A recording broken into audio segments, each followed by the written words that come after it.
नमस्कार बच्चों, YouTube channel शिक्षालय में आप सभी का स्वागत है। मेरा नाम है रेणु यादव। चैप्टर का नाम एसिड्स, बेसिस, सॉल्ट्स। टॉपिक का नाम uses of plaster of Paris. आपने अपनी रोजमर्रा की जिंदगी में प्लास्टर ऑफ पेरिस के बहुत सारे यूजेस खुद ब खुद देखे होंगे। अगर आप उनको भी एग्जाम में लिख कर आएंगे तब भी मार्क्स मिल जाएंगे।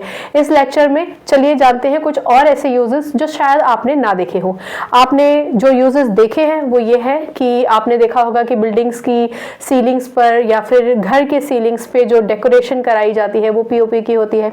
अगर आपको दिवाली के समय या किसी और फेस्टिवल के टाइम पर या किसी और फंक्शंस या घर के मेंटेनेंस के लिए घर पर पुताई करानी होती है तो अक्सर देखा जाता है कि बढ़िया तरीके से दीवार को घिसा जाता है और उसके बाद कहीं कुछ भी अगर सीमेंट निकल गया है या कुछ भी है तो इकसार करने के लिए पीओपी की एक लेयर लगाई जाती है, ठीक है ना, पुट्टी लगाई जाती है। जब दीवार बिल्कुल एकदम लेयर में आ जाती है तो उसके बाद फिर पुताई की जाती है। ये भी पीओपी का इस्तेमाल है।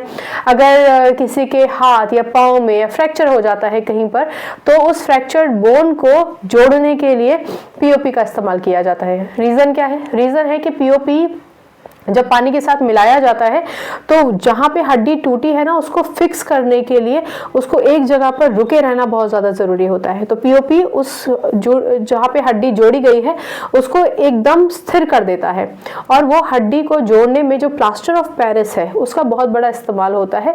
जो प्लास्टर कर देते हैं उसकी वजह से जो हड्डी है वो मूव नहीं करती है, अपनी जगह से स्थिर रहती है और फिर धीरे धीरे जुड़ने लग जाती है। और फिर जब वो जुड़ जाती है तो प्लास्टर ऑफ पेरिस का ये जो प्लास्टर लगाया जाता है उसको काट दिया जाता है।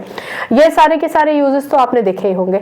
इसके अलावा कुछ और यूजेस भी हैं, वो भी आपने देखे होंगे कि पीओपी से हम टॉयज यानी कि खिलौने बनाते हैं। कोई भी डेकोरेटिव मटेरियल पीओपी का बनाया जाता है। चीप ऑर्नामेंट्स बनाए जाते हैं। कॉस्मेटिक्स में भी पीओपी का इस्तेमाल किया जाता है। चौक हम सब के जीवन का एक महत्वपूर्ण हिस्सा। अब स्मार्ट बोर्ड्स आ गए हैं, अब आप स्टाइलस यूज करते हुए टीचर्स को देखते हैं, लेकिन पहले के टाइम से चौक का एक बहुत ही बेहतरीन इस्तेमाल रहा है लोगों को पढ़ाने के लिए। तो वो चौक भी पीओपी से बनाई जाती है। इसके अलावा अगर स्टैचू यानी कि कोई भी मूर्ति बनानी हो तो उसके लिए जो मोल्ड बनाया जाता है, ढांचा बनाया जाता है, वो पूरा का पूरा प्लास्टर ऑफ पेरिस से बनाया जाता है। यानी कि cast for statues are made up of plaster of Paris. Simple है। इसके अलावा फायर प्रूफिंग मटेरियल, देखिए पीओपी का ना एक कोटिंग कर दी जाती है। कोई भी लकड़ी है या कोई भी ऐसा मटेरियल जिस पर आपको वुड है, मेटल है, जो आपको लगता है कि आग ना पकड़े तो उसके लिए पीओपी का इस्तेमाल किया जाता है। बिकॉज पीओपी एक रिटार्डेंट की तरह काम करता है। रिटार्डेंट का मतलब है कि एक ऐसी लेयर पीओपी बना देता है लकड़ी के ऊपर या मेटल के ऊपर, क्योंकि पीओपी खुद एक फायर प्रूफिंग मटेरियल है, आग नहीं पकड़ता है। तो अगर आप इसकी कोटिंग वुड के ऊपर कर देते हैं या मेटल के ऊपर कर देते हैं तो वुड या मेटल तक आग नहीं पहुंच पाती है। तो ये एक फायर प्रूफिंग मटेरियल की तरह भी इस्तेमाल किया जाता है। केमिस्ट्री लैब में अक्सर आपने देखा होगा पीओपी का इस्तेमाल होता है।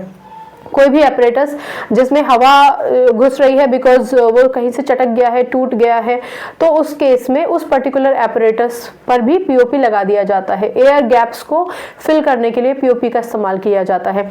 अपने अपने घरों में भी आपने देखा होगा कि अगर कहीं बहुत छोटा सा छेद हो गया या कुछ हो गया है तो पीओपी से उस छेद को बंद कर देते हैं, है ना, ठीक। अगर वहां पर बहुत ज्यादा पानी नहीं जाता है तो ये केमिस्ट्री लैब में इस्तेमाल किया जाता है एयर गैप्स को फिल करने के लिए उन एपरेटर्स में जहां पर एयर टाइट अरेंजमेंट चाहिए। देन ये हम पहले ही बात कर चुके हैं कि आपके जितने भी सरफेसेस होते हैं पेंट करने से पहले उसको स्मूथ करने के लिए पीओपी का इस्तेमाल किया जाता है। ऑर्नामेंटल डिजाइन्स अगर सीलिंग्स में बनाने हो, भले ही वो घर में हो या बिल्डिंग्स में हो, वहां पर भी पीओपी का इस्तेमाल किया जाता है। जो पॉइंट्स लिखे हैं उनको भी एक बार देख लेते हैं। फ्रैक्चर्ड बोन को सेट करने के लिए भी पीओपी का इस्तेमाल किया जाता है। जैसा कि मैंने कहा पीओपी हमारी जिंदगी का हिस्सा है। आप खुद ब खुद से ये सारे के सारे यूजेस जानते ही हैं, लेकिन हमारा फर्ज है कि चैप्टर में जो भी टॉपिक आया हो हम उसको कंप्लीट कराएं। तो यहाँ पर आपने जान लिया कि पीओपी के यूजेस क्या होते हैं। अगले लेक्चर में जानेंगे पीओपी की प्रॉपर्टीज क्या होती है, ठीक है। चलिए आज के लेक्चर में इतना ही। अगली बार मिलने तक अपना ख्याल रखिए, खुश रहिए, केमिस्ट्री से अपनी केमिस्ट्री अच्छी बनाइए, शिक्षा ले आइए। नमस्कार, शुभ रात्रि।